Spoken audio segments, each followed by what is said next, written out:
नमस्कार दोस्तों, मैं आलोक शर्मा आप सभी का स्वागत करता हूं आज के इस वीडियो में। और आज के इस वीडियो में मैं आप लोगों के लिए लेकर आया हूं एक बहुत ही महत्वपूर्ण प्रश्न। और इस प्रकार के प्रश्न कई बार परीक्षाओं में पूछे जाते हैं। यहां पर आपको सिद्ध करना है कि 3 + √2 एक अपरिमेय संख्या है। तो जब भी आपको कोई संख्या अपरिमेय संख्या प्रूव करना हो तो हम उसका उल्टा मानकर चलते हैं। हम मानते हैं कि 3 + √2 एक परिमेय संख्या है। अब यदि 3 + √2 एक परिमेय संख्या है तो हम 3 + √2 को a/b के रूप में लिख सकते हैं, क्योंकि जो भी परिमेय संख्याएं होती हैं उनको हम a/b के रूप में लिख सकते हैं, जहां पर a और b पूर्णांक होते हैं और b की वैल्यू कभी भी 0 नहीं हो सकती। यहाँ पर हम 3 + √2 इक्वल लिख देंगे a/b। पूर्णांक के साथ ही हम a और b को सह अभाज्य संख्या के रूप में भी यहाँ पर लेकर चलते हैं। सह अभाज्य संख्या क्या होती हैं? जैसे कि 4 और 9 है तो 4 2 से डिवाइड हो जाता है, 9 3 से डिवाइड हो जाता है। लेकिन ऐसा कोई भी नंबर नहीं है जो 4 और 9 दोनों को डिवाइड कर सके। तो ऐसी संख्याएं हमारी सह अभाज्य संख्याएं कहलाती हैं, जिनमें कोई भी कॉमन ऐसा नंबर नहीं होता जो दोनों को डिवाइड कर सके।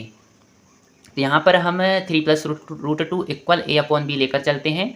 और जो हमारा 3 है इसका हम पक्षांतर करते हैं तो ये यहाँ पर हो जाएगा a/b - 3।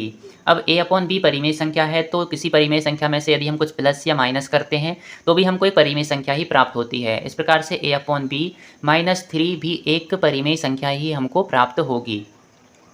और यह इक्वल है √2 के। तो जब दो नंबर इक्वल हैं और यह नंबर यदि हमारे पास परिमेय संख्या है तो यह नंबर भी हमारे पास परिमेय संख्या ही होना चाहिए। तो इस प्रकार से हम कह सकते हैं कि √2 भी एक परिमेय संख्या होगी।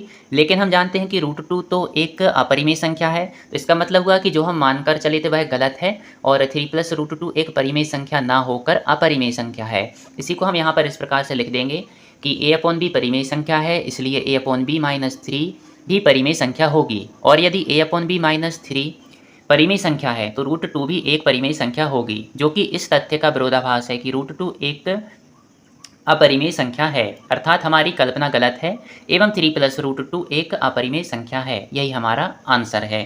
और यदि आपको मेरा वीडियो पसंद आया हो तो इसको लाइक अवश्य करें।